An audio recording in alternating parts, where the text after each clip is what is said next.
উচ্চ মাধ্যমিকে এইচএসসির রেজাল্ট নিয়ে সর্বশেষ যে আপডেটগুলো রয়েছে সেগুলো তোমাদের সাথে আমি শেয়ার করছি।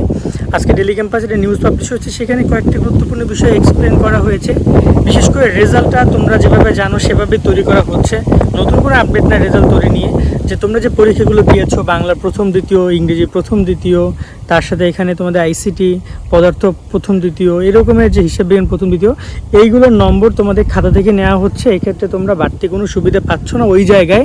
অনেকে বলছিল ওই জায়গাগুলো এসএসসি থেকে নেওয়ার বা অল সাবজেক্টে সাবজেক্ট ম্যাপিং, সেটা তারা করবে না, এমনটা তারা কিন্তু জানিয়েছে। তোমরা চাইলে স্ক্রিনশটগুলো দেখে নিতে পারো যে এখানে তারা কোনোভাবে আর নতুন করে ওই সাবজেক্টে কোনো মূল্যায়নের কথা তারা ভাবছে না। দ্বিতীয়ত যে ব্যাপারটা সেটা হচ্ছে তোমাদের রেজাল্টের মূল প্রসঙ্গ নিয়ে, যেটা সাবজেক্ট ম্যাপিং হবে, সেখানে জেএসসি এবং এসএসসি থেকে আসবে, এটাই তারা বলছে। তবে এখনও প্রস্তাবের অনুমোদন মেলেনি। আর এখন এটা ঢাকা বোর্ডের চেয়ারম্যান অধ্যাপক তপন কুমার সরকার জানিয়েছেন এখন পর্যন্ত চলতি সপ্তাহে প্রস্তাব মেলেনি। আজকে আমি ভিডিওটি করছি মনে হয় মঙ্গলবার, বুধবার এরকম টাইমে, তারপর প্রস্তাব মেলেনি। বোঝো তুমি যে কী পরিমাণে লেন্দি তারা করছে। হয়তোবা যদি প্রস্তাবের অনুমোদন মেলে তাহলে হয়তোবা তোমাদেরকে আমরা ভিডিও করে জানিয়ে দেবো যে কীভাবে তারা মূল্যায়ন করতে চায়। কিন্তু এটা খুবই হতাশজনক একটা ব্যাপার যে এতদিন হয়ে গেল তারা এই প্রস্তাবের অনুমোদনটা কেন দিতে পারলো না।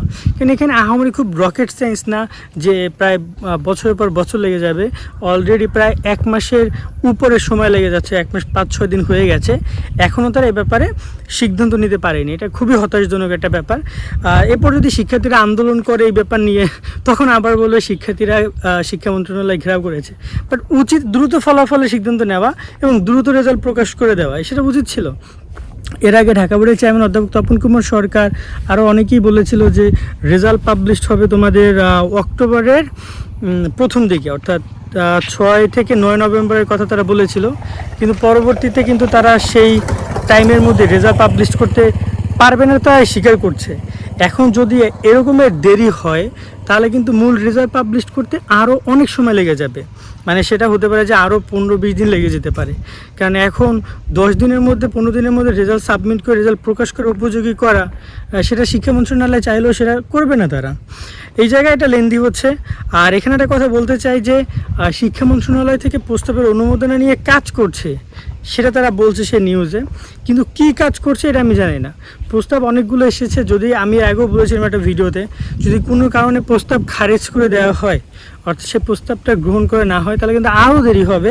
কারণ নতুন প্রস্তাব শিক্ষা মন্ত্রণালয়কে পাঠাবে শিক্ষা বোর্ডগুলো, তারপর না সেটা যাচাই বাছাই করে আবার একটা সঠিক সিদ্ধান্ত আসবে। তো বলা যায় যে বেশ এখানে কমপ্লিকেটেড একটা ব্যাপার হয়ে দাঁড়িয়েছে তোমাদের রেজাল্ট প্রকাশ নিয়ে। আশা করি শিক্ষা মন্ত্রণালয় থেকে দেওয়া খুব দ্রুত সমাধান করবে।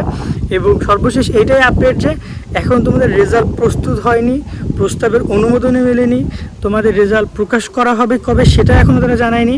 অনেকে ফেসবুকে গুজব ছড়াচ্ছ যে 10 অক্টোবর রেজাল্ট দিবে, তাদেরকে বলতেছি এখন থেকে 10 অক্টোবর অলমোস্ট 15-16 দিনের মধ্যে রেজাল্ট কীভাবে সম্ভব, যেহেতু প্রস্তাবে দেয়নি। যদি সম্ভব হয় তাহলে তো খুবই ভালো, যত দ্রুত রেজাল্ট দিবে শিক্ষার্থীরা তত সুন্দরভাবে তাদের বিশ্ববিদ্যালয়ের প্রস্তুতি বা সব কিছু কন্টিনিউ করতে পারবে। তো একটা ব্যাপার, দেখা যায় এখন শিক্ষা মন্ত্রণালয় কী করে। আজকের মধ্যে আমরা এখানে বিদায় নিচ্ছি। সকলে অনেক অনেক ভালো থাকবা।